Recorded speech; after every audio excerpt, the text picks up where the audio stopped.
Well, that's an interesting question. I think most attorneys get out of law school and they just kind of assume they're going to be in the courtroom. That's what you think of when, at least when I went to law school, that's what we all thought of. And I came out of law school and joined a very large law firm, Holland and Knight. And they, interestingly, at the time had a system where new lawyers would rotate into 3 different areas of the practice. You'd spend a year in corporate, a year in real estate, and a year in litigation. And I started off in litigation, so I was happy with that because I assumed that's what I would do and what I wanted to do. And it was okay. I liked being in the courtroom, but I quickly found out that litigation in this day and age is mostly about depositions and pretrial and hearings, and your actual time in the courtroom is pretty scarce, particularly as a young lawyer. And so I wasn't entirely thrilled with that, and then I went into corporate and tax and probate and that kind of thing. And I liked that.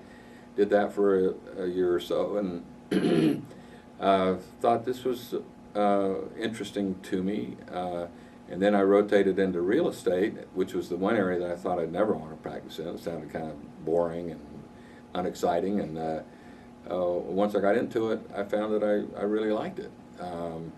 And I guess it's partly because that was where I had ended up in my rotation, and at about that time is when I left and started my own law firm. And so I then had the opportunity for a short period of time to practice in virtually every area of the law. You know, when you're a young lawyer and starting your own law firm, you take anything that comes in the door. So I was doing domestic and tax and probate and wills and real estate, you name it, litigation.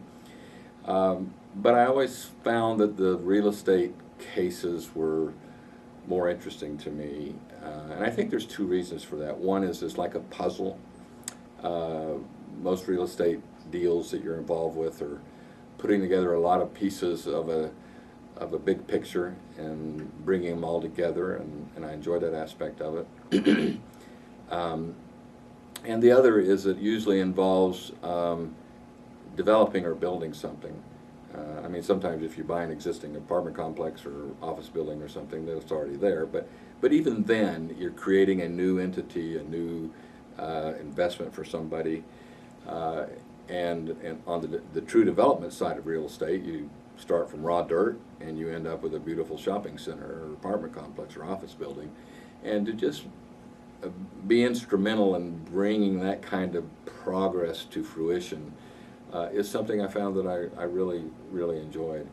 And so as time went on and as you become more sophisticated in your practice, to have the kind of clients that you want, you kind of have to begin to become an expert in something, and I found that just came very naturally for me, and for whatever reason, a lot of my business and clients that were coming in had real estate transactions.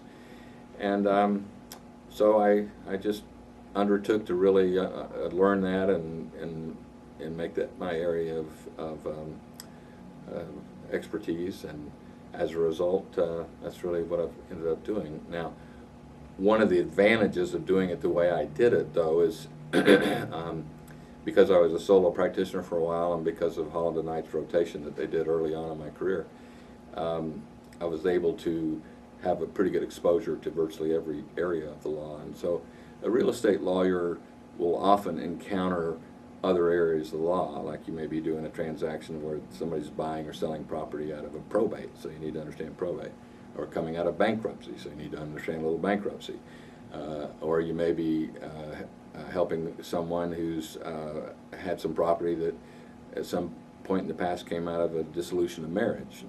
And so the more you understand about all these other areas of the law, the better of a real estate lawyer you are. And if you understand litigation, you're better off too, because if you have a real estate deal that starts to fall apart and the parties are threatening each other with litigation, you're qualified to say, well, this is what will happen if you go into litigation. So, but real estate came naturally to me. I liked it. I think it was a good decision, and I've enjoyed practicing as a real estate lawyer.